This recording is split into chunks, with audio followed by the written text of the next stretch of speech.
গাজায় যুদ্ধবিরতি চুক্তি ও তুরস্কের প্রতিক্রিয়া। গাজার রক্তক্ষয়ী যুদ্ধের অবসান ঘটাতে একটি ঐতিহাসিক যুদ্ধবিরতি চুক্তি হয়েছে। এই চুক্তিকে স্বাগত জানিয়েছেন তুরস্কের প্রেসিডেন্ট রিসেপ তাইয়েপ এরদোগান। তিনি বলেছেন, এটি শুধু গাজার জন্য নয়, পুরো অঞ্চলের শান্তি ও স্থিতিশীলতার জন্য একটি গুরুত্বপূর্ণ পদক্ষেপ। আসুন আজকের নিউজের জানি বিস্তারিত। বুধবার এক প্রতিবেদনে এই তথ্য জানিয়েছে তুরস্কের সংবাদ মাধ্যম আনাদুলু এজেন্সি। তুরস্কের প্রেসিডেন্ট রিসেপ তাইয়েপ এরদোগান এক টুইটার পোস্টে বলেন, তুরস্ক গাজার পাশে থাকবে এবং তাদের পূর্ণ গঠন সর্বাত্মক প্রচেষ্টা চালাবে। আমরা ইসরায়েল এবং হামাসের মধ্যকার এই যুদ্ধবিরতি চুক্তিকে স্বাগত জানাই। এরদোগান আরও বলেন, আমরা গাজার জনগণের সাহসিকতাকে স্যালুট জানাই।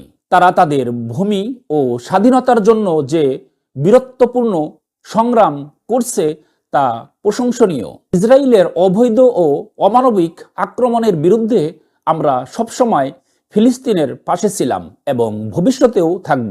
কাতারের প্রধানমন্ত্রী ও পররাষ্ট্রমন্ত্রী মোহাম্মদ বিন আব্দুল রহমান এই চুক্তি সফল করতে মধ্যস্থতাকারীদের প্রচেষ্টার কথা ঘোষণা করেছেন। চুক্তিটি আগামী রোববার থেকে কার্যকর হবে।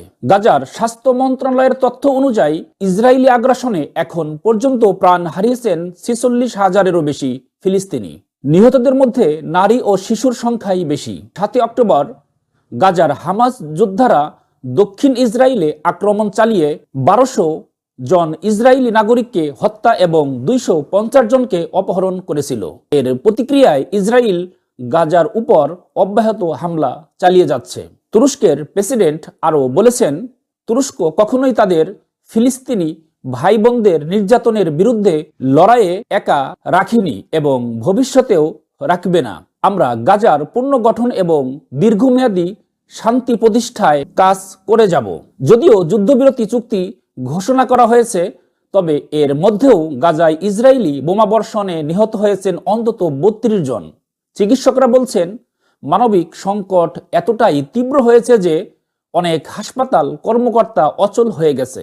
গাজার মানুষদের জন্য এই যুদ্ধবিরতি চুক্তি আশা জাগিয়েছে, তবে বাস্তব এটি কতটা কার্যকর হবে সেটাই এখন বড় প্রশ্ন। তুরস্কের মতো আন্তর্জাতিক মহল যদি গাজার পুনর্গঠনে এগিয়ে আসে, তবে হয়তো এই অঞ্চল শান্তির একটি নতুন অধ্যায় প্রবেশ করতে পারে। বিশ্বজুড়ে এই সংকটের প্রতি আপনার কি মতামত? নিচে মন্তব্যে জানাতে ভুলবেন না। আরও এমন তথ্যবহুল ভিডিও পেতে আমাদের চ্যানেল সাবস্ক্রাইব করে সাপোর্ট করুন। ভালো থাকবেন। আল্লাহ হাফেজ।